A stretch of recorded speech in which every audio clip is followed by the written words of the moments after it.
Hi guys, welcome to a new episode of our podcast.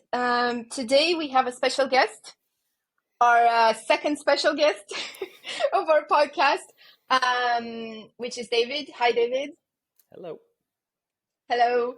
Thank you so much for joining us. It's a real honor to have you in our podcast. And I guess before we get into a slew of questions that we have. Maybe you can tell us a few things about yourself, how you got into yoga, how long maybe you've gotten into yoga. It's a long and it's a short answer at the same time. I came into yoga because of injury from dance and sports basically, and so I was quite young when I started doing my first hatha yoga class, and then I went to music school in Los Angeles, practiced there, and then I moved back to Stockholm after 4.5 years, and took a while before I took up yoga again because I had to do some other stuff in between. But yeah, so it's been in my life for a long time. Yeah, So quite a bit there, quite a bit of a experience, right? yeah. I was just curious to know whether, ever since you started and you hmm say your motive or your primary motivation was to finding or to exploring alternative forms of healing. How has your yoga journey been so far? Has it been completely pain-free, completely injury-free? Do you have some insights to share about that? In general, I would say so. Because of my sports background and dancing and all that, I kind of feel like I did a lot of injury growing up. And by the time I was in my late teens, I had learned to really kind of listen to my body, I would say. Mm. So I think already there, I had kind of laid down the foundation for listening inward. So, it was track and field, it was gymnastic, it was ice hockey, it was bandy, it was, all these stuff that we do in Sweden growing up, right? And so when I first started hatha yoga, when they had just started hatha yoga studio in Stockholm called Scandinavian Yoga and Meditation, and I went there because I had busted out my foot basically, and it was in No. sham. Yeah. So and right away it was a healing effect on me. But in my practice, I haven't done a lot of injury to myself because of this experience, I think. So yeah, it's in many ways it's been pain free. In other ways, I think when you work your body, you have to expect things to happen, and I think that Mm. once again comes from the sports background and all of that. That I don't go in and think that nothing's gonna happen in a yoga class. It's like you walking outside and you're never gonna trip. I think that's impossible throughout a lifetime. Yeah, so it helps that you have had previous experience with working your body in different Yeah. ways, and then you know how to protect yourself. But on the other hand, you have the acceptance of the fact that accidents might happen, and hmm I mean, we can control them, but not that much, right? There's an element of risk to the practice. So Of probably if course. we go with that attitude into the practice, then it helps us Yeah. enjoy it more and stay more connected and be less shocked. Yeah. Yeah. Mm. Yeah, cool. Um, and I guess on this one, because you mentioned you've already you've been a sportsman your entire life. Do you practice or like do you regularly do any other sports right now? On top of yoga, like how do you marry maybe yoga with other things if you do? I did 1 hour session at the gym before I came home and had lunch and then Okay, started talking to you guys. So the answer is yes. okay. Yeah.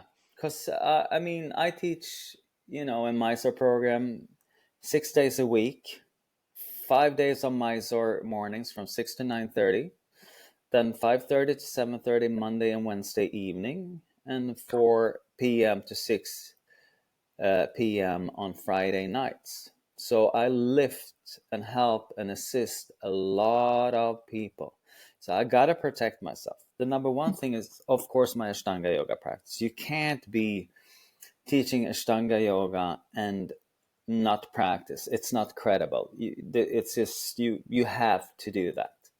But in order for me to take care of my body, with helping people in whether that's a Supta Kurmasana or Marichasana D or Kapotasana or a lot of dropbacks, I have to take care of my body. And I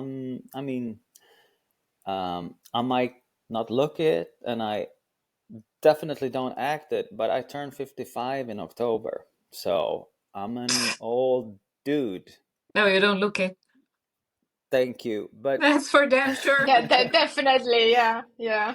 but the thing is, you don't want to lose muscle mass when you get older, right?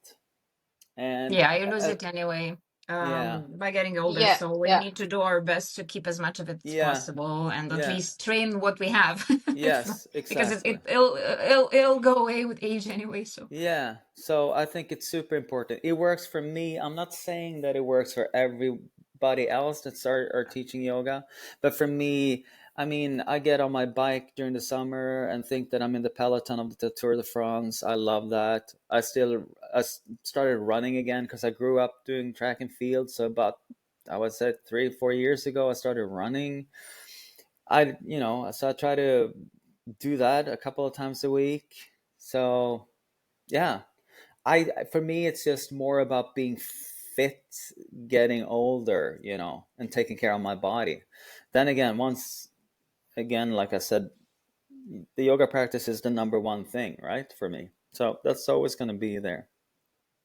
Yeah, yeah, and it makes sense, right? Because you want to, let's say, be functional, right, into the old age. You want to be Yeah, able yeah, to yeah, function and live your life and enjoy it and have, a long health span, right, rather yeah, than just lifespan. So, yeah. um, You want to be mobile, and I think you get the mobility and agility much more in Ashtanga setting than at the gym. I mean, there's people doing a lot of mm. calisthenics and stuff like that, and mobility, which is really great.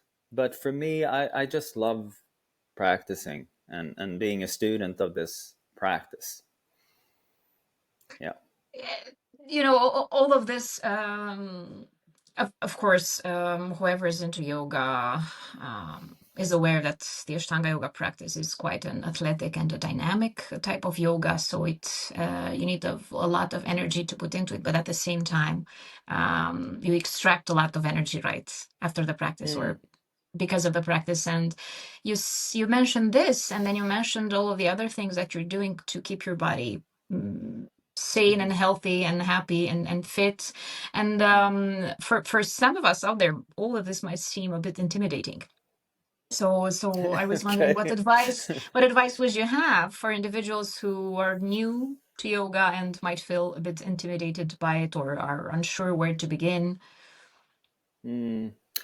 I mean, since Ashtanga yoga is my love. I mean, granted, I was lucky to have a really great Hatha yoga teacher in Los Angeles. Her name is Catherine McNamara, and I talked about her before. But she also did practice Ashtanga yoga and had a really deep understanding of Hatha as well. And so she was great with sequencing. So I kind Mhm. of got formed right away of working in intelligent sequencing, and that's kind of what I got when I started Ashtanga yoga as well. So I think the number one thing is that people find consistency, whether that is 2 days a week or 3 days a Mhm. week and 4 days a week. You slowly build up. So you can't. There's people in Ashtanga yoga and in other methods, of course, that they treat yoga as an addiction, and I don't think that's healthy. You're supposed to have energy left. You're not supposed to be totally spent and dead after your practice. You're supposed Yeah, to be able to be a ideally. householder. You're supposed to be able to to go and have, you know, be a normal colleague at an office job. If that's not the case, then something is not correct with the practice. You're practicing too long, too hard, the wrong method for you. Yeah. Or you're So not there's, adding enough fuel to it, maybe, you're to not, fuel your practice. You're not eating correctly, you're not sleeping oh, yeah, yeah. right, and Of course, of course, of course. All it that might be the matters. case. Of course, all that matters. And that's highly individual how much and what, you know, Mm. you need to eat and how much you need to sleep and all of that stuff. But all these things, I feel like that get calibrated and you get an insight to that when you're practicing yoga. You, because I mean, that's one of the main purposes for ourselves, is to know ourselves. But this changes throughout the, you know, your life, I think, depending on your age, sometimes what season, you know, you might be, you have a different body in spring compared to that winter, right? That too. And for women, Yeah. it's also different because we have a different monthly cycle than Mm-hmm. men. So we have different levels of energy throughout one calendar month. And yeah, there's a lot of elements that we need to correlate and Yeah. to have the right expectations from our body, I would say. Yeah, yeah. That too. That too. Yeah. So probably a sound advice for the beginner would be just take it easy, listen to your Yeah. body. Yeah. Take it easy, listen to your body, but also learn how to pick a good teacher. Mm, I think that's extremely, that's one of those things. A lot of people, they, you know, they take somebody close by, or, you know, they get recommended. But I think it's really important that you connect with the person that's going to teach you yoga. It's the same thing as if you have the opportunity to to sort of pick your workplace, your job, make sure it's a good boss, make sure it's a good job. It's the same thing when it comes to your PT at the gym. Pick a good PT that you like, that you enjoy, that you know, I think is very important. So yeah. do your due diligence even when you pick your yoga teacher, Do because there's a lot research. of, yeah, there's a lot of yoga teachers out there. Not everyone is great or great for you. Yeah, and that makes a lot of sense, right? Definitely. We're all like, yeah, different individuals, different way of connecting, so no one is for everyone, right? I know that would be scary. Would be a bit, yeah. Um, and I guess talking about all things yoga, Hmm. and talking about beginners maybe, or people that have never even tried yoga, right? Let's say just anyway, almost never heard of it. Hmm. Um, could you maybe describe yoga from your perspective, from, to those people? So like if you had to do, I don't know, an elevator pitch of what yoga is, what would you say? Well, I think it's one of the sharpest, best tools to learn about yourself and who you are in this lifetime. Connecting to the true self. If we're not our body, we're not our thoughts, we're not our emotions, what then are we? And yoga, together with meditation, other modalities as well, like Tai Chi, Qigong, I mean, all of these are great tools to go beyond and really figure out what we are. So I think that's the people, yeah, everybody talks about yoga as union and self-realization. Yeah, sure. I agree with all of that, but I think it's a great tool to get to know yourself. And then for me, I think it has to do about what have you done in previous lifetimes as well. So my understanding of yoga will be very different from somebody else's understanding of yoga. I can give you tools and tips and say, read this book and that book, but can I fully explain what yoga is to you? I'm not 100% sure about that. I think that is an experience that needs to be for you, that you need to find within yourself. This is where Mm, Um, words become very, very hard to to transmit and translate, because it's something that happens within each and every individual. But I think it goes this way, it goes that way, it goes this way, it goes that way, Yeah, it's and that way. multifaceted. Extremely. And also because you said, yoga helps you to know yourself, right? So that's going to be individual. What it will Yes. mean to you, Yeah. Yeah. how you, yeah. Yeah. But you said something there that I caught on, and maybe you want to, if you want to talk more about it a bit. You said what you did in other lifetimes, Hmm. which I found very intriguing. So I was going to ask you maybe if you want to talk a bit more about that. Sure. I mean, it's pretty obvious that I believe that there's a God, or there's light, or whatever, something bigger than what meets the eye. And I do believe we reincarnate. I do believe in karma. So, with that being said, are you a soul that wants to learn, or you're a soul that's running away, kind of a thing? I think a lot of people that are drawn to yoga, at least they're trying to do something. I'm not sure Mhm. that everybody is maybe learning what they should, but I think that's also part of the journey. I think we have lifetimes where we don't learn all that much. I think there's lifetimes where we learn a lot, maybe. And then you can also avoid fully. I mean, but at some point you're going to be forced to look at your bank account and see what you've added up. That's my firm belief. And is this influenced by yoga? Did you have this belief before yoga? No, oh yeah, yeah, that was before Yeah, yoga. okay. Oh, Yeah, okay, okay. yeah, I've been pondering these things since I was a small child. So Big questions since you were a small kid. yeah, annoying to the people around me, I can tell you that. I mean, it's always good to have questions, right? That's how you get to know different things. Yeah, sometimes not. And it's good to find yourself a community that really gets your beliefs and emotions and really understands what you're saying. So connecting with other yogis is, I personally find something that's extremely helpful, because maybe non-yoga practitioners or non-yogis or people who are not interested yet into yoga or don't have the interest to understand it, they don't really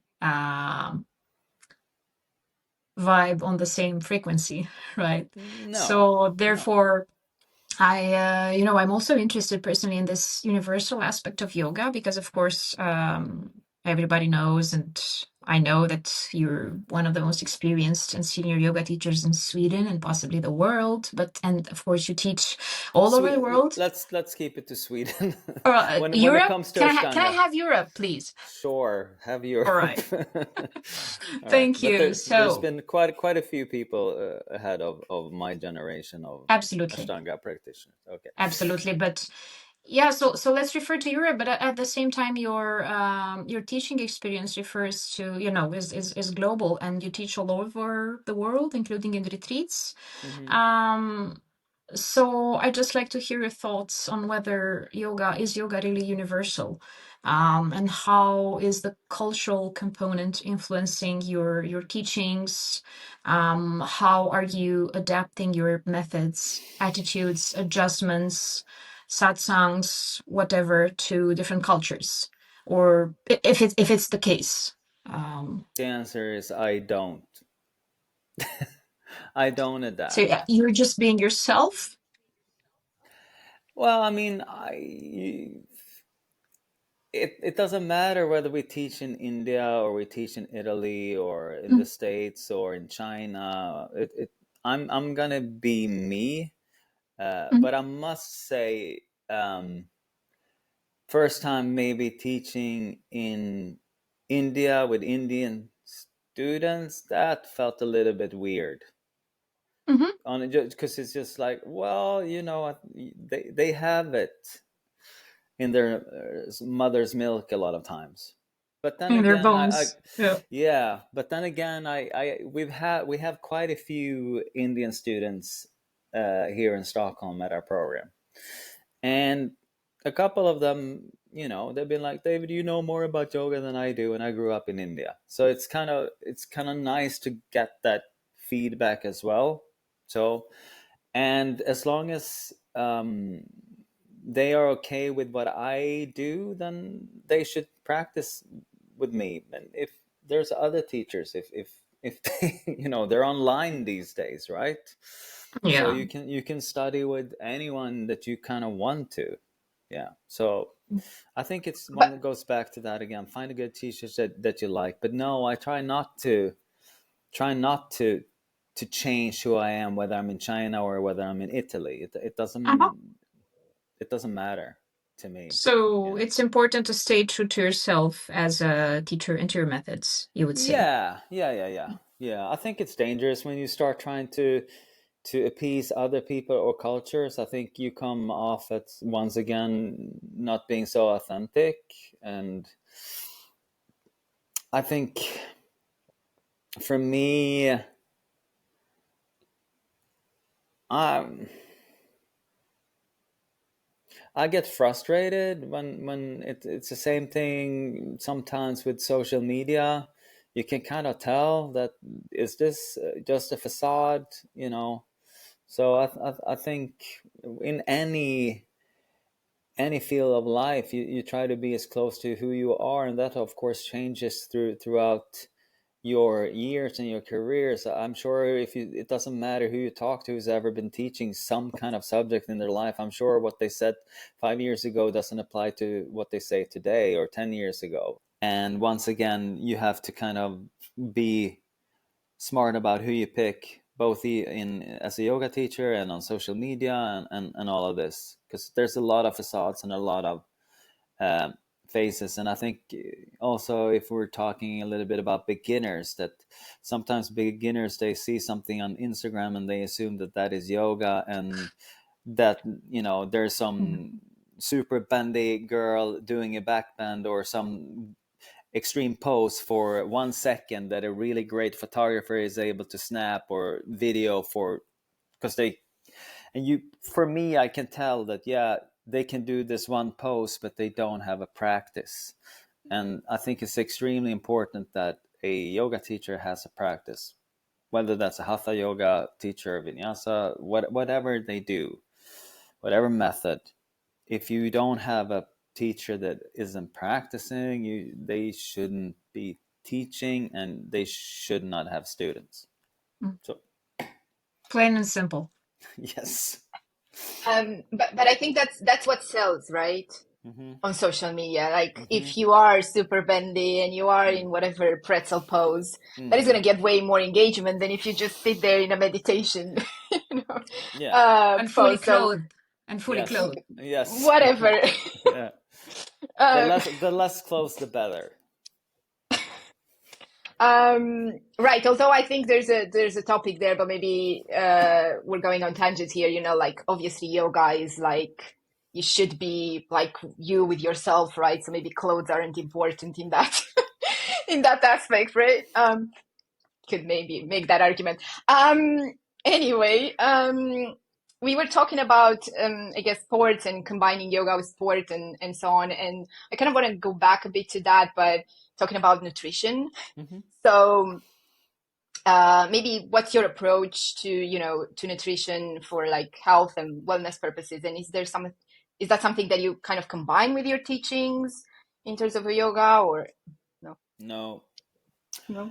Uh, don't talk and preach to people about what they should eat and not eat. I find that when people get into yoga and they kind of really get into yoga, they start.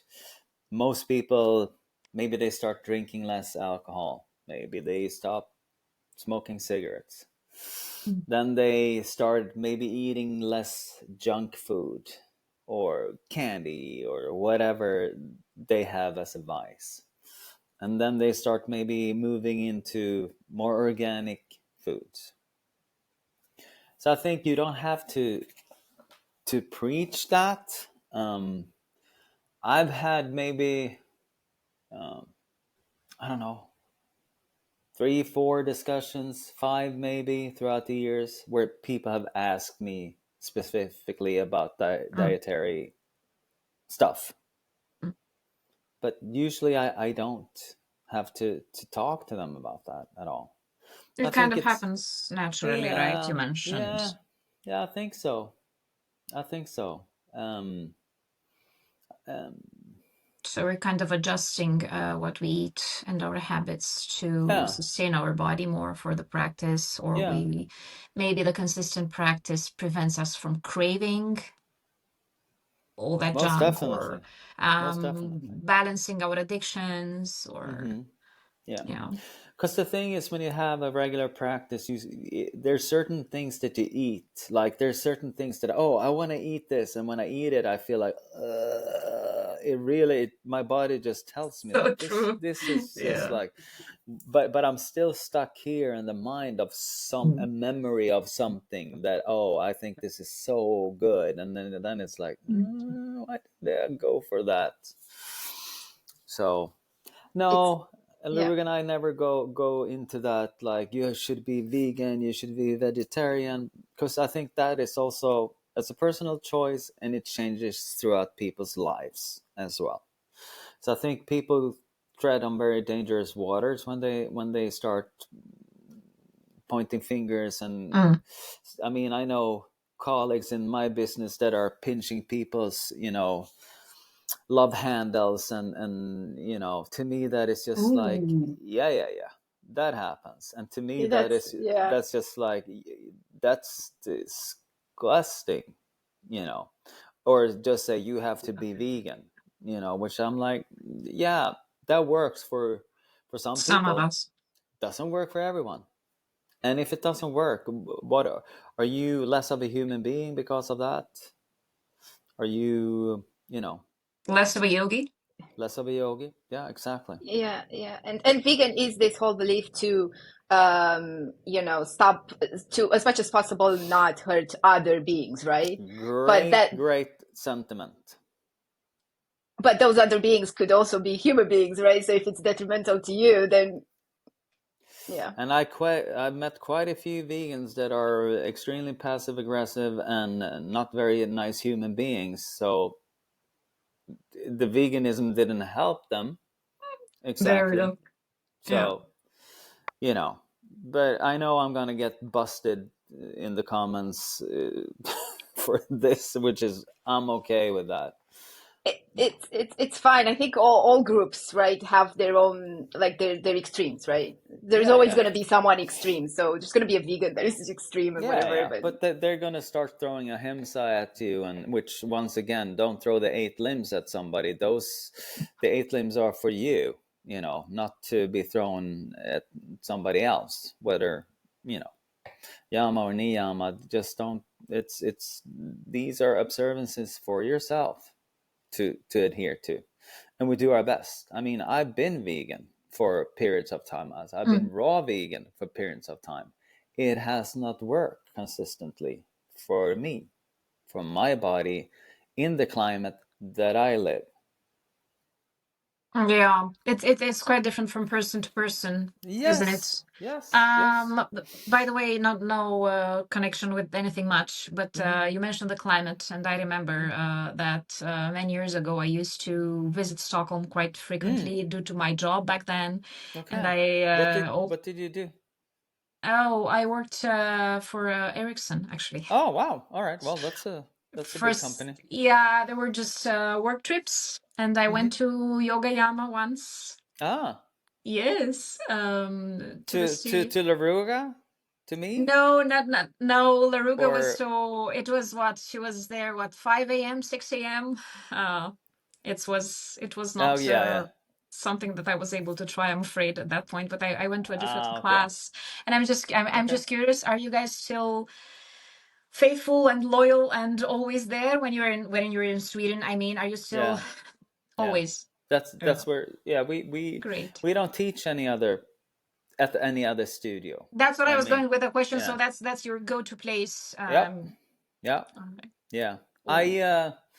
I mean, I do some company gigs. I have privates that are outside of Yogayama, and then I have privates inside of Yogayama. But no, this is home for us in Stockholm, in Sweden. I mean, I've been a few places outside of Stockholm to teach, but yeah, no. That's you can't when you teach as much as I do, you can't really run around to other studios Yeah, either. you can't really be that mobile, No, right? So no, no. And I'm yeah, I'm and with your I'm full practice and all the other practices. yeah, yeah, yeah, yeah. I mean, at some point it comes down to scheduling too, right? Yeah. If I would be having to run around the city to a different city to over here, it's quite exhausting. I feel like. Yeah, definitely. And which leads me actually to my next question, because I know you've had corporate jobs Hmm. for many years, and I'm wondering whether you still have a full-time job and how are you intertwining your you don't. All right. Well, that must be a relief. Yeah, that was very nice. I did go back to do a key account manager job during the pandemic, but Mhm. and the only good thing about that was that Laruga wasn't traveling as much. I mean, we did still travel. Yeah. There were pockets of times where we did retreats or she did retreats. But she came back and was teaching a couple of days a week, which was really good fun for all of us. Mm. I mean, she always, when she's in town, she tries to go to yoga yama and practice every morning as much as possible. Sometimes she comes from a late flight. Of course, she's not going to get up the day after, Yeah. and but at least so she does some workshops, you know, at Yoga Mm. Yama, and that's pretty much the extent of it. Yeah. No, so no more corporate jobs. I do. I mean, I have other things outside that I'm doing that are more business stuff that I'm trying to get off the ground. So, but I kind of had it with um, office gigs. It's nothing that I aspire to anymore. Yeah, Yeah. that's relatable. Yeah, yeah, I would like to maybe get out of office It's gigs relatable at for some point. us as well. But you were, and I know that, yeah, yeah. Um, but I know the style you are teaching right now isn't necessarily catered to online classes. But I was Mm-mm. going to ask, do you see yourself at any point switching, or not switching completely to online, but like adding an online class? I don't know, because everybody's online these days, and obviously the Mm, reach is bigger, obviously, because you're mm, like, mm. yeah. I am not a big fan. I've had a few privates online because they've come to retreats, and some of them, like Monica, have gone to business trips to Stockholm, so they practice live with us at the studio. Then it kind of works. The only thing that I will do is get at some point. Laruga has her own online studio now, right? So that will be something at some point where I'll record probably the classes for that. I might do a live event for that. Other, but me on my own, no. I'm trying to not teach so much. I'm trying to quit. But I have a question because yeah, not I also quite No, dislike yeah, the online before environment. before that, sorry, sorry, Monica, to cut you off, but you just said you want to quit, so I just kind of like, hold on. So you want to quit and do what? What's your plan? My other business stuff, little bit more music, but also I like being Laruga's sidekick. That's probably the most fun is when we kind of teach together. I don't want to go on everything because that's not me either, but it's really nice when we get to do that, like when we did a 1 month retreat at Purple Valley Mm, in Goa. So I mean that's super nice. Yeah. yeah, sounds beautiful. Yeah, it's And cool.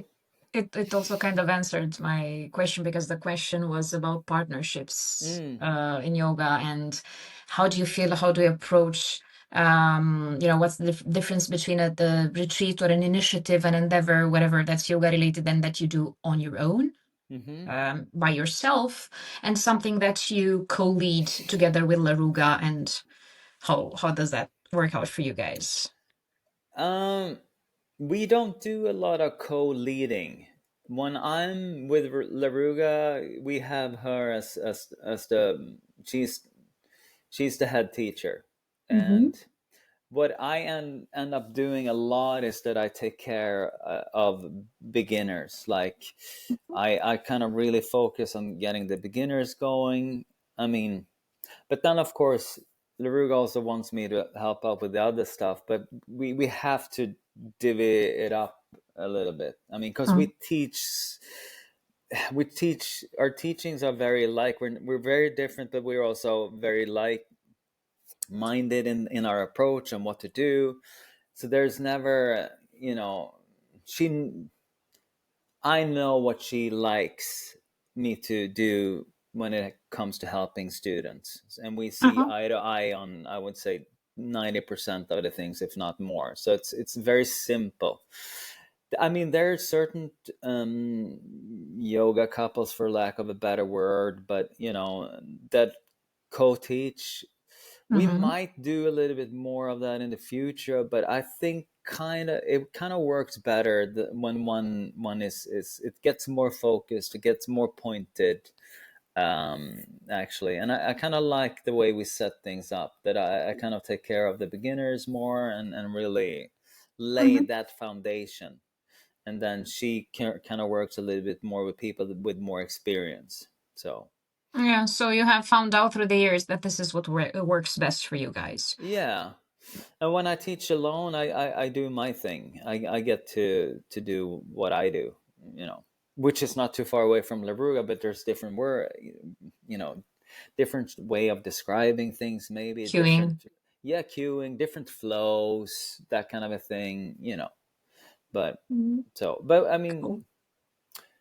we're both students of Sharat, so that also seeps in there. And then she had so much more experience when she had at least a 10-year head start in Ashtanga when I first started.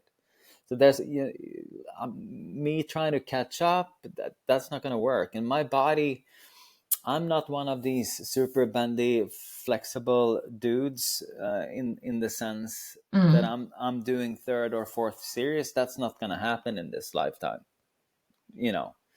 So As it's it's, the case for many of us. yeah. Most of For us. for more than those who actually get to dwell on to deep dive into the third or fourth series. So. Yeah, exactly. So I'm doing my intermediate stuff, and maybe hopefully one day when I stop teaching, I can be a student again only, and then maybe I can go deeper in and further in, maybe possibly finish intermediate, but I would have to really not teach, I would say, in In order order for for you that, to dedicate fully or have more time for. yeah, to do that.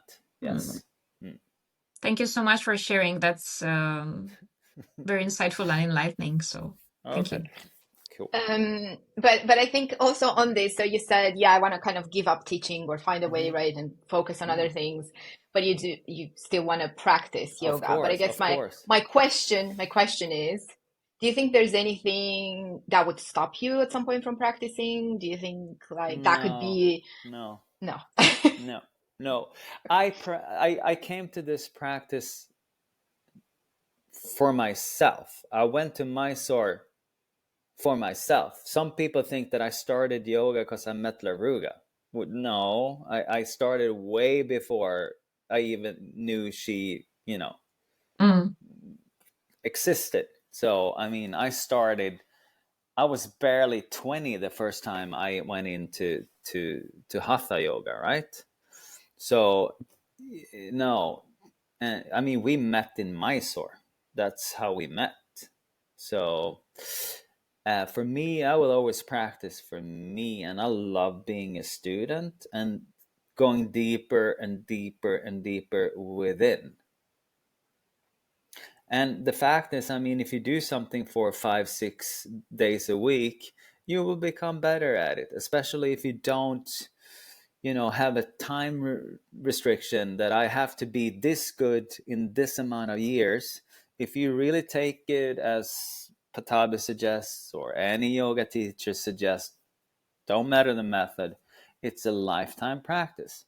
Mm. So if you're not stressed out, you're not trying to be somewhere, and you do something for 5, 6 years, or 5-6 days a week, you're gonna become better at it. How far I will go with asana, I don't know, but I can always go deeper in, and that's the most exciting, interesting part, I think, especially with Indeed. Ashtanga yoga, which it's so funny since it seems to be so physical, but you can't do the physical part only without at least treading inward. Some people are very gifted physically, but at some point they're gonna meet up against the rub as well.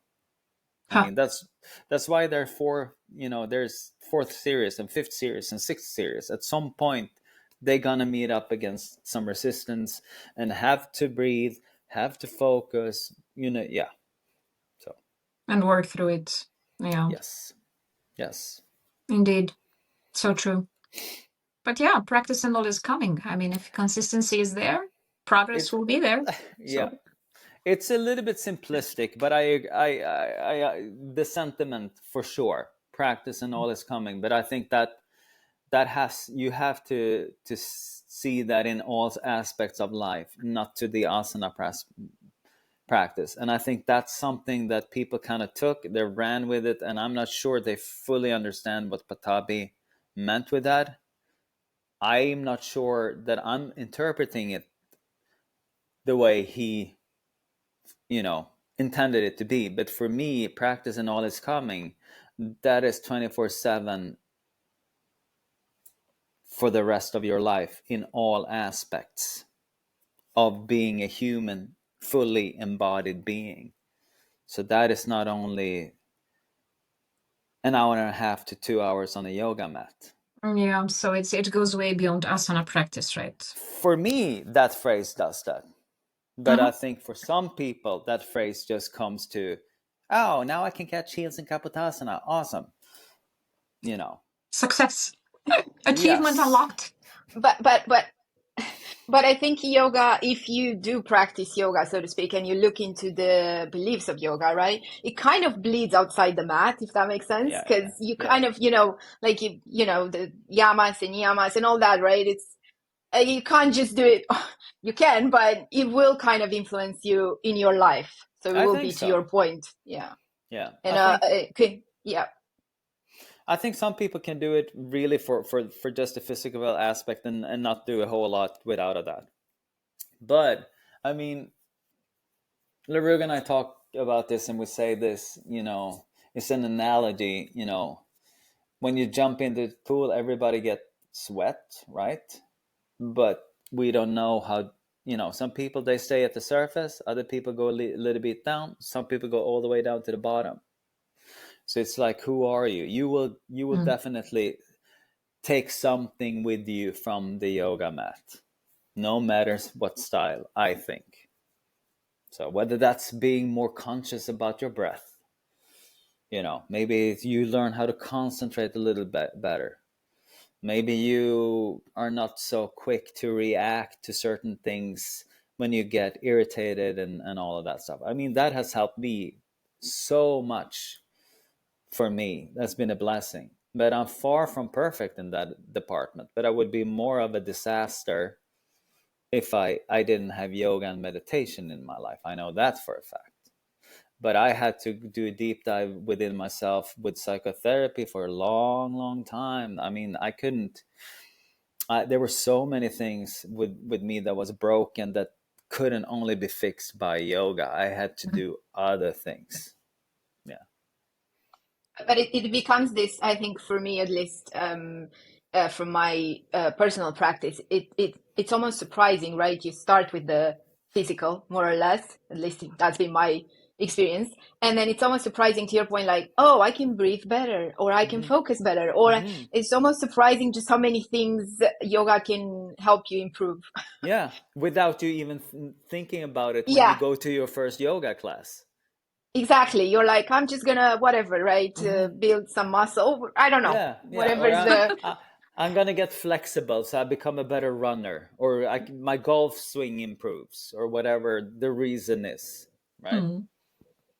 yeah, exactly. And then you're like, oh, okay, but Mm. other things are happening. Yeah, yeah. So I think that's really nice. Maybe shifting completely topics Hmm. a bit, but still yoga.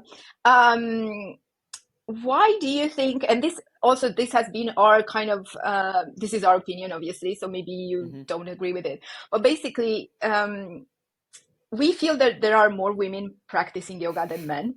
Yeah. Um, and I guess the question is simple, maybe the answer not necessarily. Why do you think there are more women in yoga than men, from your perspective as a guy Oh, I'm gonna get so and a busted on teacher? this one. And You're gonna Oh get Lord, what? I'm gonna get so busted for this. Oh, please. Oh Speak Lord. up. Uh, the simple answer is there's not enough dudes teaching yoga. And the people that have been in media a lot of times has not been inspiring to regular guys that wants to do yoga. And they still think sitting in Padmasana, cross-legged, is yoga. They think that, which we know is a preparation pose for breathing exercises or meditation, and and when you have feminine guys in media, it's not going to attract a whole lot of dudes that started playing ice hockey when they were 6 years old, 5 years old, or they been riding dirt bikes. It's just you got to have some good real men that are role models that guys can, they got to be able to identify. And then there's another thing with guys. I think sometimes that, it's easy for them to pick up a football or a soccer ball or whatever, or jump or run. And in yoga, they're not necessarily going to be good or the best or the greatest when they come in and they start shaking in downward dog and sweat is coming all over, and the girls are like, looking very elegant in general compared to the guys. So there's a much higher threshold, I think, for guys. Unless you were a guy that maybe did gymnastics, did taekwondo, you've done these kind of more martial arts, dance, gymnastic kind of movements when there's a type of mobility in there. Then that becomes something that's maybe easier to go into to yoga. So Mm. I think but how? Yeah, sorry. go ahead. Oh no, I was just gonna say, just linking into what you said earlier, like you need real dudes to promote it, to get real Yeah. dudes to practice it. Yeah. How do you get the real dudes to promote it, practice it, and teach it in the first place? Person by person, we're I think it is. We have a lot of guys in our program at Yogayama comparatively, and I think a lot of it has to do with Lavruga and me starting this together, and then I started teaching a little bit, and we had some male teachers there that were great. So people saw it, then it becomes word of mouth, and then slowly people get a little bit interested in it.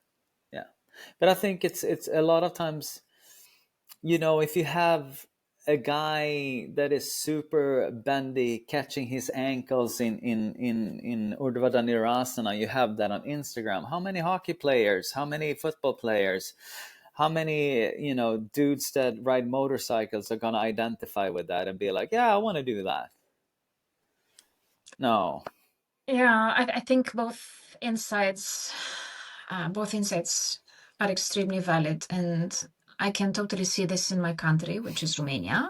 Mm, I mean, of course, Alex is also Romanian, but she's been living in London for so many years. I'm still in yeah. Bucharest, and I can see this in the sense that we have our fair share of very masculine, manly, testosteronic male figures being international yoga superstars, right? On Mm, one hand. On the other hand, you don't have such thing in my country, and we can yeah. totally see this. At the same time, yoga is gets more adepts, gets more selling points if it is being taught by a nice blonde, blue-eyed white girl, maybe, rather than I don't know, some bald guy who's 2 meters tall, like my friend here in Bucharest. Mm, So of course he would love to have his classes full, right? mm, But maybe there's more that's contributing to that. yeah, Maybe it's yoga is easier to be sold by females rather than males. I mean, yeah, yeah, it depends. It largely depends on the culture as well, I would say. yeah, But yeah, let's just hope more men get into yoga. yeah. I mean, it's a great, it's a great compliment to whatever sport that you're doing. Also, whether you're golfing, whether you're a Of course. surfer. There's a lot of surfers. There's a lot of people that climbers that do Ashtanga yoga, for example, right? So, I mean, there's certain pockets of the outdoors or the sports that has found yoga being very helpful. So I think slowly it will get there. But I think the fact also that some people don't think it's that they're not training. I think it's just you know that's another thing that they don't think that that you're working out or, and I think that's very sad. But it depends on how it's Yeah. portrayed. You know that Yeah, it's they not don't fully they don't see. manly. You know. Yeah, yeah, and they also don't have the openness or the curiosity to comprehend that it's actually a great complement to whether you're golfing, hockeying, biking, Mm-hmm. playing Mm-hmm. tennis, running, Yeah. or swimming or whatever else.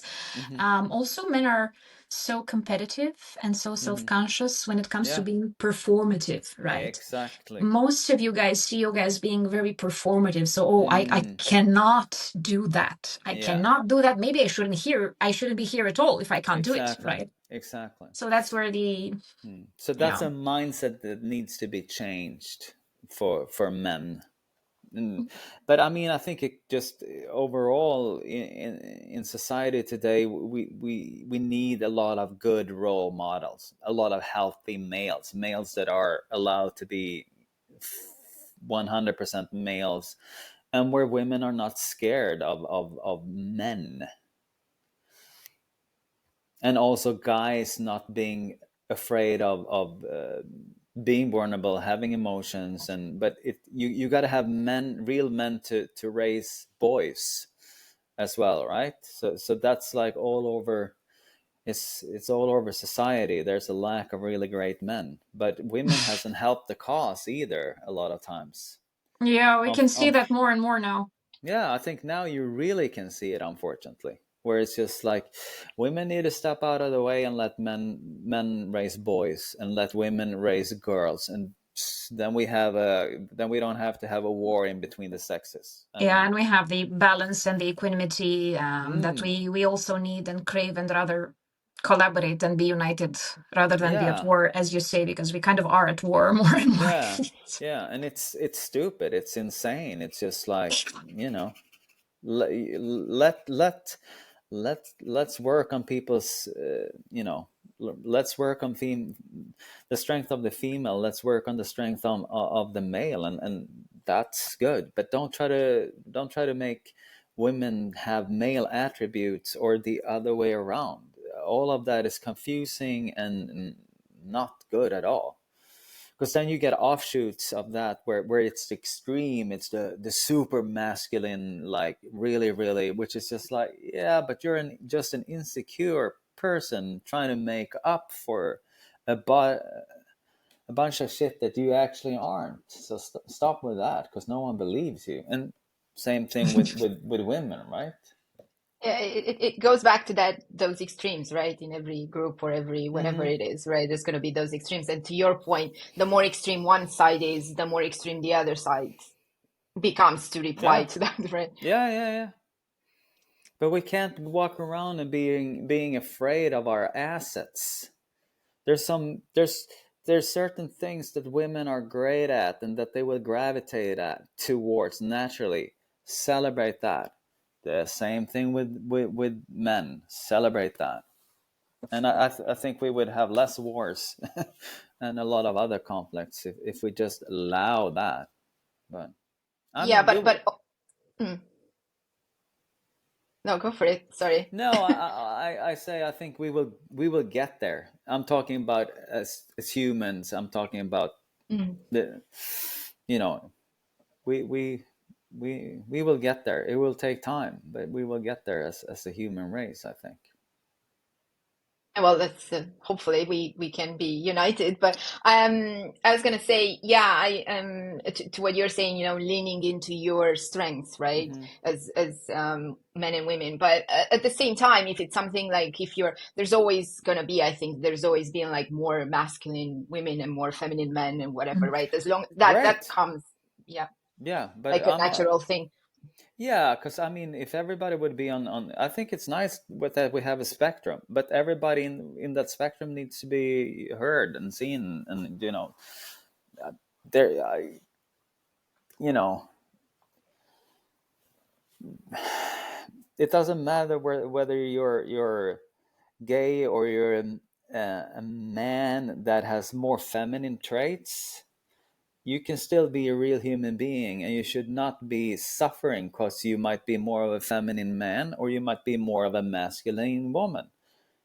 It's just like, yeah, that's your part in God's creation. Great, let's celebrate that. Because now we also have the confusion of yeah, don't even let me get into to to all of that. But I think we just complicated things for us instead of accepting and trying to see who people are. And I mean, that's also part of the way I teach. I try to actually understand who stands in front of me and try to understand that person, because teaching is not about me, it's about the student. I mean, we try to, Laru and I always talk about that. It's about the student. This is we It's student based. I mean, Laruga is a superstar in her own right, cause of her practice, but she's a great teacher and she loves to teach. So when she teaches, it's not about her. It's 100% about the student. I think that those things are very important to remember. Yeah, of Just course. And luckily, we have yoga as this tool that allows us to come up as whoever we are hmm and however fit or unfit or different or flexible or hmm unflexible we are, because yoga embraces us no matter what, right? So yeah. Well, we're that's the lucky way in it that should. sense. That's the way it should be. I mean, Mm. if you go to our Mysore program, or not only our, but you will see some people that are very thin, and you will see some people that are on the rounder side and taller and shorter, and both men and women. But everybody has a place there and feels welcome, because otherwise they wouldn't have the guts to walk into the room. Of course. Yeah. And I think there's many places like that around the world. Most of them should be all welcoming, right? All embracing and all Yeah, inclusive. And yeah, yeah, but it's an art to truly try and see the person and downsize your ego, and see the person who's in front of you and teach adapting yourself to who they are, right? yeah, So yeah. yeah. We try at least. And I guess on that note, of a topic that probably could go on for hours, um, I guess maybe David, to close this session, so to Mhm. speak, this chat.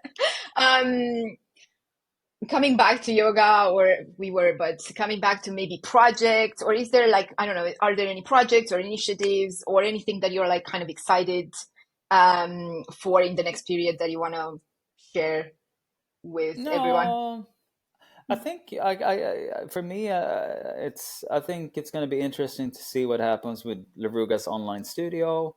I mean, otherwise it's the workshops and the program that we run.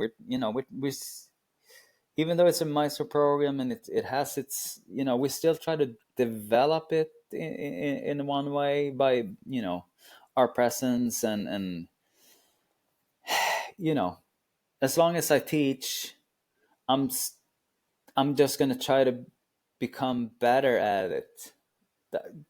Does that make sense? I just don't want to walk in and be like, do it half-ass, a little bit with one hand. So I mean, and it's the same thing. I mean, Rug and I always talk about after retreats or during a retreat. Oh, I should have said something like that, and or she'll be like, yeah, maybe talk about it in this way, or we always have a little bit of feedback for one another, and I think that develops us. Sometimes it's not fun, maybe, but it might be some truth there. So it might be a bitter pill to swallow sometimes, but hey, that's part of being alive and all of that. So Yeah, not that I would say that there's a lot of things like that, but I mean, there's times where we say things to each other. So yeah, that's how you learn and grow, right? And develop through yeah, feedback. Even though it's yeah. it's a hard pill to swallow at times, Mm. especially from from your partner in everything. So Mm-hmm. it's yeah, but that's how coming from them. That's how that you really need to put some thought into it, maybe, and really take it into consideration. Yeah, I would yeah, say yeah. so.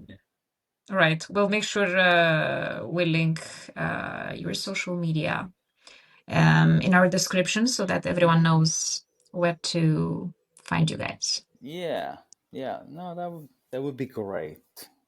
And I guess just touching on what you were just saying, David, with you guys being like teaching yoga and Mm-hmm. obviously being a couple, I think that's yeah, quite sweet, so to speak, that you managed to work together, be Mm-hmm. together, and Mm-hmm. still, be together, right? Because Mm-hmm. work and sometimes they don't, right? They don't mesh together to be like working with the same person that you're with, so to speak, right? Yeah.